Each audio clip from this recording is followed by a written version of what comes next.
Hello everyone, my name is Riddhi Miglani and let's continue our discussion on Economic Survey 2021. Process reforms enabling decision making under uncertainty. So we may ask why is it that something related to reforms is being talked about in an economic survey. So the answer is that this does not lead to growth directly, but this helps us lead to grow indirectly, because if we have simplified reforms and if there is an effectiveness of that reform which helps us grow, then it is definitely worth worth talking about it. So, as we see that this topic of process reforms is about India's administrative processes. Now, the problem of regulatory effectiveness. The World Rule of Law Index provides cross-country comparison on various aspects of regulatory enforcement. The index has various subcategories which captures compliance to due processes, effectiveness, timeliness, etc. In 2020, India's rank is 45 out of 128 in case of following due processes. In the category government regulations are effectively enforced, that is proxy for regulatory quality slash effectiveness, our rank is 104. India stands at 89th rank in proxy for timeliness and 107th in proxy for rent seeking. This shows that contrary to the popular belief, India is relatively good at complying with processes but lag in regulatory effectiveness. So we are complying with the processes, but somehow that regulatory effectiveness is not coming out, and that is where we have to focus on this time.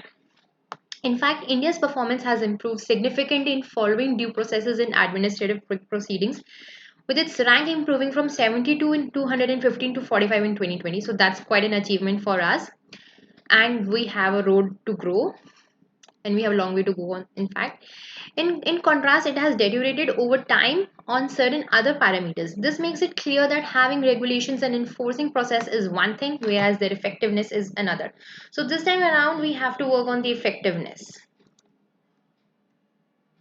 Now I'll give you an example of the same. So here we compare ourselves with nations like UK, US, Singapore, Japan, and we see that we are not doing as good as they are. So we must take inspiration from them and work like them in creating a beautiful conducive environment wherein we see regulatory effectiveness. Now, taking an example of unnecessary regulation in India, we take the case of voluntary closure of a company. So this was a study done by Quality Council of India. So that was actually done for economic survey. So that shows that time taken from point of decision of closure to actually the company getting struck off from the register of companies is 1570 days. That's like 4.3 years. Even if all paperwork is in place and the company is not involved in any litigation or dispute. So this is what it is pointing out, that we have to do something about it so that we can stay more into productive ways rather than getting stuck into something unproductive. And we problem of regulatory default. Now, the very important topic is the problem of regulatory default. So here it is mentioned that we need to create simple regulation and complement the same by providing flexibility and discretion to the supervisor.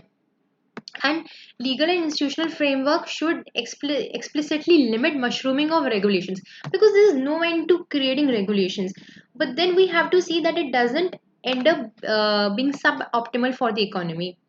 This is, and policymakers may naturally drift towards more regulation. So that is what the point is, that we don't have to ensure that something like this ends up happening. We have to make an environment where there is less and less of regulation and more of effectiveness of the same. That is the point.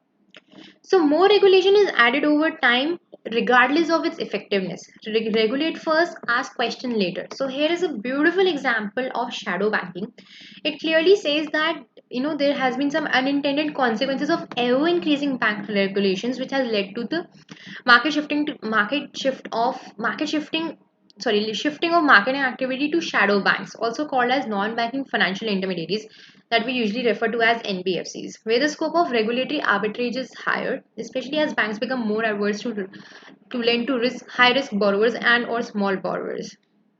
Increasing regulation is one part of financial system that has shifted risk to the less regulated, less transparent part of the financial system. So of course, financial system, or in fact any system in place, should be such where there is more of transparency and less of regulation. So this is actually in reference to minimum government and maximum governance. This is what it is all about. Discretion is not provided or exercised even when there is a case to do so. So discretion. So supervision is something that should be left for people to decide on. That they should be given some flexibility to do something that they want to do it. Discretion is questioned with the benefit of hindsight, and government departments follow default precedent. So it means to say that nobody goes out of the way and nobody cares to do something unprecedented, and that is where we should work. So we should do something wherein the government officials are not questioned if they do something unprecedented. Solving for discretion, strengthen ex ante accountability, bring transparency in the decision making process. And then we also so there is a good example of government e-marketplace wherein there was more transparency, and hence government could actually bring down the cost for itself and as well as for PSUs with the help of government e-marketplaces. This is a very beautiful example here. And then we have to have resilient resolution mechanism, so which means actually that we need efficient legal systems in place.